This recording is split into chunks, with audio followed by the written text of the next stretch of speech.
So we were just talking about reactions involving just gases.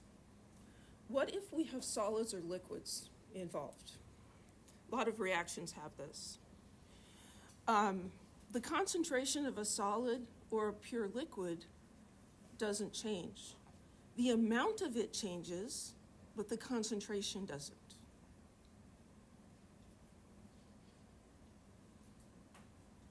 So here's an example of an equilibrium between carbon and carbon dioxide with carbon monoxide. So here we've got a little bit of carbon. Here we've got a lot of carbon. The equilibrium is going to be the same. We're going to have, let's see, what is that? 1, 2, 3, 4, 5, 6. I picked the wrong one to count. 1, 2, 3, 4, 5, 6. Both of these have 6 COs and 2 CO2s.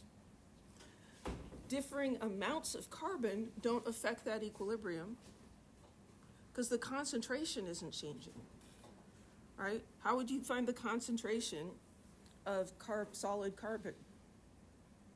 Well, how many moles in a liter, right? Is actually related to the density.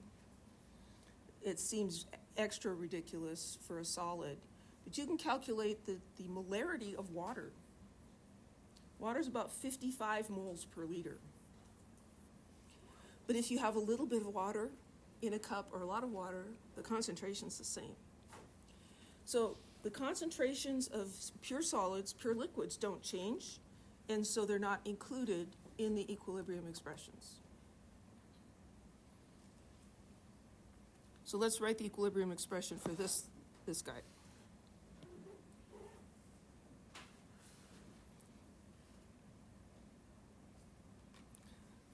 Here we have gas, liquid, aqueous.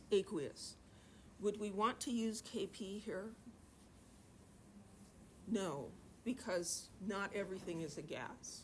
So we're going to use Kc. So Kc is going to equal the concentrations of the reactants. So H plus has a coefficient of 1, so its exponent is 1. Hydrogen carbonate ion,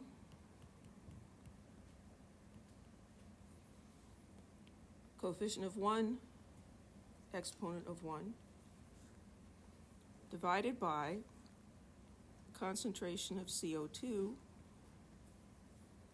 also to the first power. And, molarity for a gas sounds weird, but it's actually just N over V. It's the same as partial pressure over RT. And then here's water, pure liquid. This is a liquid, so it's not going to get included in the equilibrium expression because it doesn't change. Any questions? So you just leave liquids and solids out.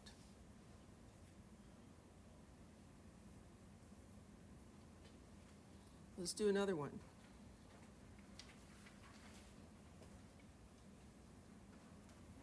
This they're telling us do Kc. Products over reactants, right? We're going to include CaO, solid? No. So we've got CO2 gas. And then we'll divide by the reactants, but the only reactant is a solid. So this equilibrium just depends on the concentration of CO2 above the solids.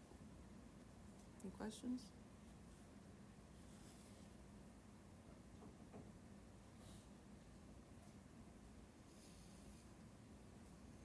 There's another one. I'm not sure why they give so many examples on this one of this, but whatever.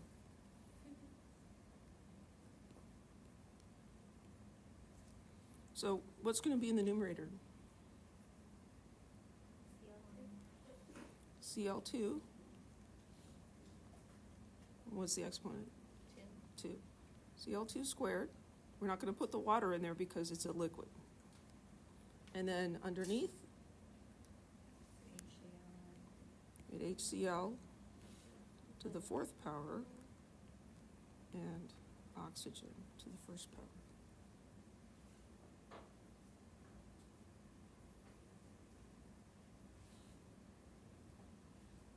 So the coefficients are the exponents, products over reactants. That's how you write equilibrium constant expressions.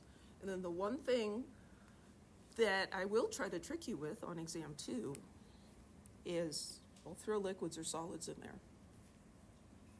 And you need to leave those out. Okay? So it's not really a trick if I warn you about it, is it? Just watch out for that. For which reaction does Kp equal Kc? Under what conditions does Kp equal Kc? When the moles of gases are the same, right? So what we want to do is look at, well, how many moles of gas on the left and how many on the right? Now this time we've got solids mixed in there. Ignore those. So that's not a gas. This isn't a gas. Are those equal moles of gases? No. Let's look at the next one. Again, there's a solid and there's a solid. Equal moles of gases before and after? Yes. And then let's check the last one. No, that went from no moles of gas to 3, so that one's not good either. Any questions?